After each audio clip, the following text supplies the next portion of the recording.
अस्सलामुअलैकुम दोस्तों, मेरा नाम मोहम्मद जुनैद है और आप देख रहे हैं जुनैद अल्ताफ़ यूट्यूब चैनल। दोस्तों, आज की इस वीडियो में मैं आप लोगों को डेटा इनक्रिप्शन के बारे में बताऊंगा, किस तरीके से आप अपने कंप्यूटर के डेटा को इनक्रिप्ट कर सकते हैं, वो भी कमांड प्रोमोट की मदद से। तो सारी चीज़ें मैं आप लोगों को वीडियो में आगे बता दूंगा। इससे पहले मैं आप लोगों को कुछ इंपॉर्टेंट बातें बता दूँ। ये जो डेटा इनक्रिप्शन है, ये इससे आप लोगों को फ़ायदा क्या होने वाला है। आप जैसे ही अपने डेटा को CMD की मदद से इनक्रिप्ट करेंगे तो आपके कंप्यूटर का जो यूज़र है, जिस यूज़र से आप ये इनक्रिप्शन लगा रहे हैं, सिर्फ वही यूज़र इस डेटा को रीड और राइट कर सकता है। बाकी अदर यूजर इस डेटा को रीड और राइट नहीं कर सकते। फॉर एग्जांपल, मेरा जो अभी यूजर है वो है जुनैद अल्ताफ, और अगर मैं जुनैद अल्ताफ से इस डेटा को इनक्रिप्ट करता हूं तो मेरे सिस्टम में अदर जितने भी यूजर बने हुए होंगे जुनैद अल्ताफ के अलावा, वो भी अगर मेरे सिस्टम में साइन इन होंगे तो वो भी मेरे डेटा को एक्सेस नहीं कर सकते। दूसरी बात आप लोगों को ये बता दूं, मैं जो मेथड आप लोगों को बताने वाला हूँ डेटा इनक्रिप्शन के बारे में, ये किस तरीके से वर्क करता है, बहुत ही ज्यादा आसान अल्फाजों में आप लोगों को मैं समझा दूं। ये डेटा बेसिकली आप जैसे इनक्रिप्शन लगाएंगे, ये आपके डेटा को मशीनी लैंग्वेज में कन्वर्ट कर देगा। मशीनी लैंग्वेज में कन्वर्ट करने के बाद आपका जो डेटा है वो सिर्फ आपका कंप्यूटर, आपकी विंडो और आपका यूजर ही पहचान सकता है। इसके अलावा अगर कोई आपका डेटा किसी पेन ड्राइव के अंदर लेके दूसरे सिस्टम में एक्सेस करने की कोशिश करता है कॉपी करके, तो वो भी आप लोगों के डेटा को एक्सेस नहीं कर सकता, क्योंकि आपका ही सिस्टम और आपकी ही विंडो में ये आप रीड और राइट कर सकते हैं, अदर यूजर भी रीड और राइट नहीं कर सकता। लेकिन इसके साथ साथ मैं आप लोगों को इसका एक नुकसान भी बता दूं। आप लोगों ने इसका एक ख्याल रखना है कि आप जब डेटा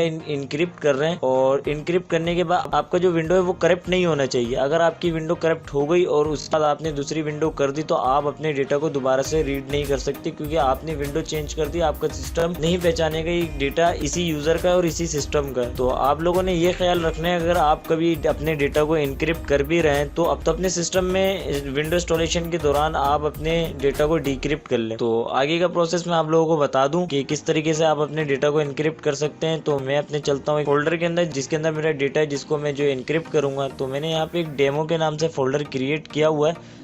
तो मैं डेमो के अंदर चला गया। डेमो के अंदर जाने के बाद आप लोगों को ऊपर एड्रेस बार नजर आ रहा होगा। इनक्रिप्ट करने के लिए आप लोगों ने एड्रेस बार पे जस्ट 1 क्लिक करना है और आपने बैक स्पेस दबा के कुछ भी रिमूव नहीं करना है, जस्ट 1 क्लिक करना है। उसके बाद यहाँ यहीं पर आप लोगों ने CMD टाइप करना है। CMD टाइप करने के बाद इंटर प्रेस करना है। इंटर प्रेस जैसे ही करेंगे आप लोग तो आप लोगों के सामने इस तरीके से कमांड की एक विंडो ओपन होगी। विंडो ओपन होने के बाद आप लोगों ने ये देखना है कि आप जिस डायरेक्टरी के अंदर वर्क करना चाह रहे हैं ये उसी डायरेक्टरी के अंदर मौजूद है। जैसे कि मेरा D ड्राइव के अंदर डेमो के नाम से फोल्डर है, तो मैं D ड्राइव के अंदर डेमो के नाम से फोल्डर के अंदर ही मौजूद हूँ। तो उसके बाद यहाँ पर आप लोगों ने इनक्रिप्शन के लिए क्या टाइप करना है, यहाँ पर आप लोगों ने लिखना है साइफर,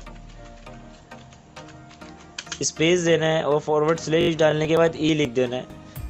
ई मीन्स इनक्रिप्शन और इंटर प्रेस कर देना है। जैसे आप इंटर प्रेस करेंगे, जितना आपका डेटा होगा ये उतना ज़्यादा टाइम लगाएगा इनक्रिप्ट होने में। तो मेरे पास चंद कुछ 5 आइटम थे तो ये जल्दी से इनक्रिप्ट हो गया। उसके बाद आप लोगों ने इसको क्लोज कर देना है। क्लोज करने के बाद एक बार मैं दोबारा से इसको ओपन करके देख लेता हूँ कि मेरा यूजर जिस डेटा को रीड और राइट कर पा रहा है या नहीं कर पा रहा है। तो देख लें आप, ये मेरा जो यूजर है जुनैद अल्ताफ वो रीड कर रहा है सही से। तो मैं टेक्स्ट डॉक्यूमेंट वगैरह भी खोल के चेक कर लेता हूँ, बिल्कुल ये भी जो है रीड हो रहा है। उसके बाद आप लोगों को मैं दूसरे यूजर पे स्विच करके दिखा देता हूँ कि ये जो है दूसरे यूजर से एक्सेस हो रहा है नहीं हो रहा है। मैं आप लोगों को दूसरे यूजर पे स्विच करके दिखा देता हूँ कि दूसरे यूजर से ये एक्सेस हो रहा है या नहीं हो रहा है। तो मैं चलता हूँ अपने दूसरे यूजर की तरफ।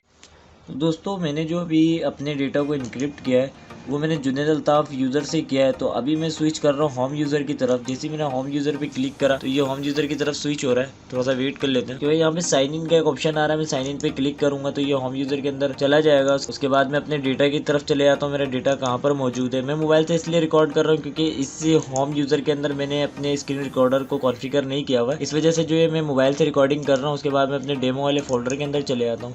तो यहाँ पर मैंने एक इमेजेस, एक वीडियो, जो सारी चीज़ों को इनक्रिप्ट किया था वो सारी चीज़ें यहाँ पर मौजूद हैं अभी भी। और मैं एक एक करके एक्सेस करने की कोशिश करूँगा। सब में पहले मैं अपने सॉन्ग को एक्सेस करने की कोशिश करता हूँ। तो मैं इसको यहाँ पे से ओपन विथ VLC कर लेता हूँ।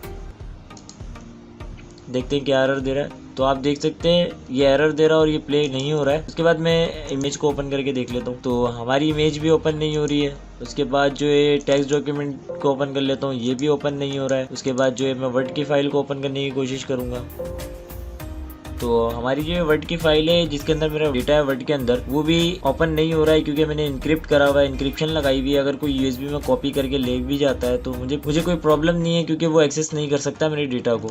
तो दोबारा से चलते हैं हम जुनेद अल्ताफ यूज़र की तरफ, उसको डिक्रिप्ट करना सीख लेते हैं कि अगर किसी डेटा को इनक्रिप्ट कर दें और बाद में अगर डिक्रिप्ट करना हो किस तरीके से करेंगे। तो दोबारा चलते हैं अपने जुनेद अल्ताफ यूज़र की तरफ। तो दोस्तों अब हम जो है अपने जुनेद अल्ताफ यूज़र पे आ चुके हैं। मैं जुनेद अल्ताफ यूज़र से लॉगिन हुआ हूँ, मैं आप लोगों को दिखा दूँ। यहाँ पे आप लोग देख सकते हैं जुनेद अल्ताफ से लॉगिन हुआ हूँ या साइन इन हुआ हूँ। तो मैं चलता हूँ अपने उस फोल्डर के अंदर जिस फोल्डर के अंदर मैंने अपने डेटा को, अपनी फाइलों को इनक्रिप्ट किया था। अब मैं आप लोगों को डिक्रिप्ट करने का तरीका सिखाऊंगा। तो यहाँ पे मेरे पास एक फोल्डर, यहाँ पे वही फोल्डर है डेमो के नाम से जिसको मैंने इनक्रिप्ट किया था। और यहाँ पे लॉग का सिंबल भी आप लोगों को नजर आ रहा होगा। आप लोगों ने दोबारा से एड्रेस बार के ऊपर क्लिक करना है और यहाँ पर टाइप करना है CMD टाइप करने के बाद जस्ट इंटर प्रेस करना है। इंटर प्रेस करने के बाद आप लोगों ने दोबारा से वही कमांड यहाँ पे लगानी है, साइफर CHPHER साइफर स्लैश, और यहाँ पर आप लोगों ने अब डी टाइप कर देना। E मीन्स था इंक्रिप्शन, D मीन डिक्रिप्शन। तो आप जैसे D दबा के इंटर प्रेस करेंगे तो यहाँ पे डिक्रिप्ट होना शुरू हो जाएगा। देखें आप यहाँ पे सारा जो मेरा डेटा था इस फोल्डर के अंदर वो डिक्रिप्ट हो गया है। और इसको मैं दोबारा से ओपन करके देख लेता हूँ, ये ओपन हो रहा है। तो आई होप कि आपको ये वीडियो पसंद आई होगी। अगर पसंद आई तो इस वीडियो को लाइक करें, अगर ना पसंद आई तो डिसलाइक करें। मैं मिलता हूँ आपसे अगली वीडियो में, जब तक के लिए खुदा हाफिज।